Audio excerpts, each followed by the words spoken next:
Bonjour les enfants, bonjour les grands aussi. Je suis ravie de vous retrouver pour partager avec vous un peu de la culture japonaise. Aujourd'hui, je vais utiliser le kamishibai pour vous raconter une histoire. Le kamishibai est littéralement petit théâtre sur papier en japonais. L'histoire que je vous raconte est inspirée d'une illustration du célèbre peintre japonais Hokusai, qui est également Hokusai à l'origine des mangas.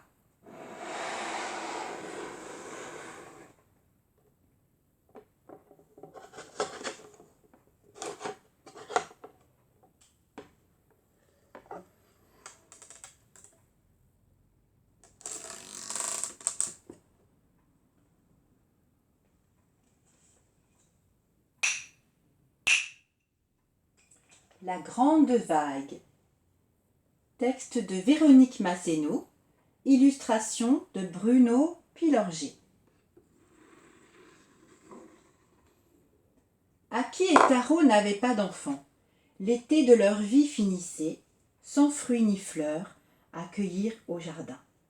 Ils avaient espéré longtemps, bu et mangé tisane, aimé recommandé de tous, prié au temple avec ferveur, fait 1000 offrandes, puis s'étaient résignés.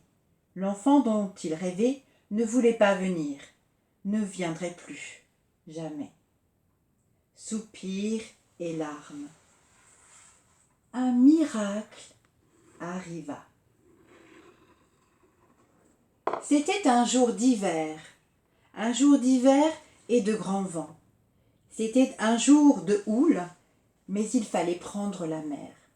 Il fallait prendre du poisson. C'était l'hiver et à terre, il faisait grand faim. Tous les hommes du village embarquèrent. 3 longues barques quittèrent le rivage. Elles avançaient, ensemble, sur la mer agitée, bord à bord. Elles montaient, descendaient côte à côte, et remontaient avant de descendre encore. Elles avançaient ensemble, de crête en creux de vague, comme elles pouvaient. Coûte que coûte, il fallait prendre du poisson. Les hommes guettaient le moment, le bon. Soudain, tandis qu'ils s'apprêtaient à jeter leurs filets, une vague immense se dressa devant eux. Plus qu'un mur d'eau, plus qu'une forteresse de mer, il leur sembla voir une créature géante, gueule béante, ourlée d'écume, prête à les avaler tous, pêcheurs, barques et filets, tout cru. Souffle coupé par la peur, les hommes s'agrippèrent au bateau, serrant les dents, courbant le dos. Certains d'entre eux fermaient les yeux. Lorsqu'ils les ouvrirent de nouveau, la grande vague était passée, sans fracas ni dommage, et la mer se calmait. Dans le silence soulagé des hommes, un petit cri monta, bientôt couvert par celui de Taro. « Regardez, là! Ce paquet tout mouillé! C'est un enfant! Un nouveau-né, vivant! La vague l'a déposé dans notre barque! » L'homme se pencha, le cœur battant plus fort que tous les tambours du monde, et prit le bébé dans ses bras. Le cri cessa.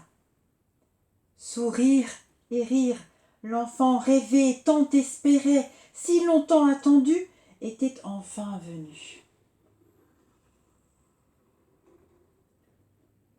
Le temps passa, et Naoki, le rescapé, poussa, comme si, comme ça. Malgré le bon riz blanc et malgré son grand appétit, l'enfant restait petit, tout petit. Son 7e printemps s'annonça, sans qu'il ait pris un demi-pouce. Restera-t-il toujours ainsi? À qui se faisait du souci? Comment fera-t-il pour pêcher? Taro, chaque jour y pensait. Pourtant, tous deux connaissaient la patience. L'enfant qu'il chérissait ne voulait pas grandir. Soupir.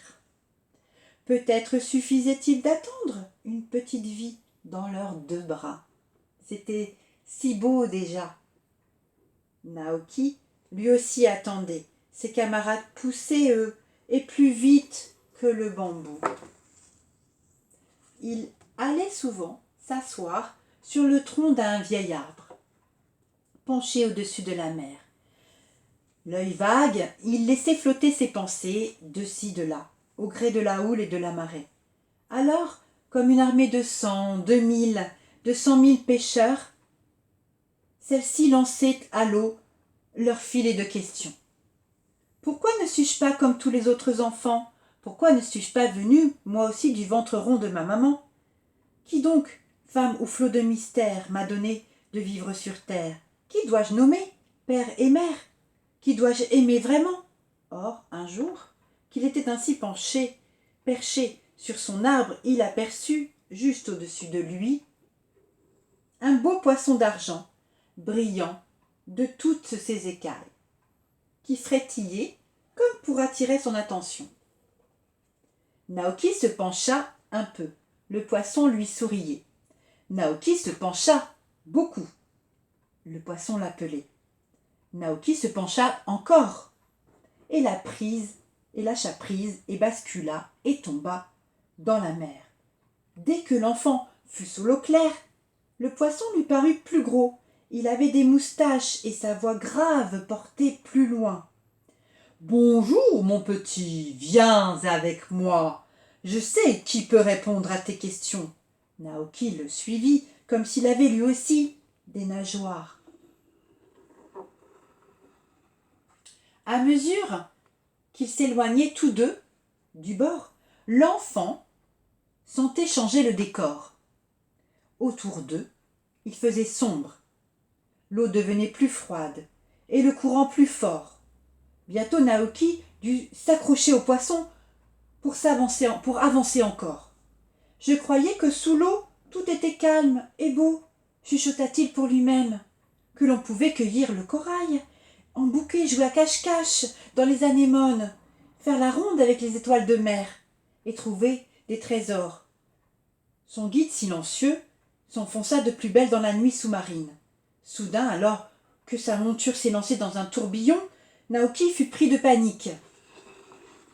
De toutes ses forces, il tira sur les nageoires du poisson, l'obligeant à se cabrer, à ralentir et s'arrêter. « Où m'emmènes-tu? Je n'ai plus envie de te suivre. J'ai froid, j'ai peur. Je me sens loin de tout ici. S'il te plaît, fais demi-tour et ramène-moi. Mes parents me cherchent peut-être. Je veux les retrouver vite. » À ces mots, le poisson d'argent frétilla. Ses écailles lançaient des éclairs de joie. Son échine hérissée se mit à onduler. Son corps à grandir et grandir encore. Puis de belles pattes lui poussèrent. Au cerf bien acéré, « Accroche-toi » rugit-il, devenu dragon. Et d'un seul coup de queue, jaillissant de la mer, passant au-dessus du volcan, le monstre déposa l'enfant, très délicatement, sur son rivage aimé. « Adieu, mon grand » lâcha-t-il dans un jet de vapeur. « Va, tu n'as plus besoin de moi. » Naoki ne répondit pas. Sitôt atterri sur la plage, il se mit à courir, comme un fou, vers sa maison. Lorsqu'il se retourna, le dragon s'en était allé. Rien ne trahissait son passage, sans fracas ni dommage. La mer était si calme. C'est un jour de printemps, un jour de fête, plein d'enfants. Ko Nobori, c'est aujourd'hui, c'est maintenant. 1001 carpes de tissu flottent dans le ciel du village. Naoki regarde la sienne, celle de Taro son père et celle d'Aki sa mère, qui nagent côte à côte contre le vent du large, comme portées par une grande vague d'amour. Sourire, fou rire, Naoki a grandi. Enfin.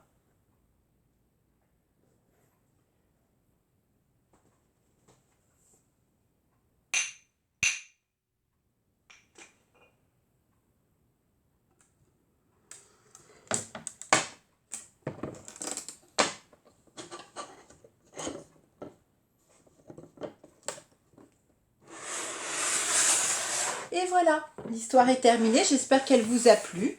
Je vous invite à aller à la bibliothèque Saint-Corneille pour visiter l'exposition sur les BD mangas. qui est actuellement dans la bibliothèque jusqu'au mois de septembre. Je vous dis à bientôt. Au revoir.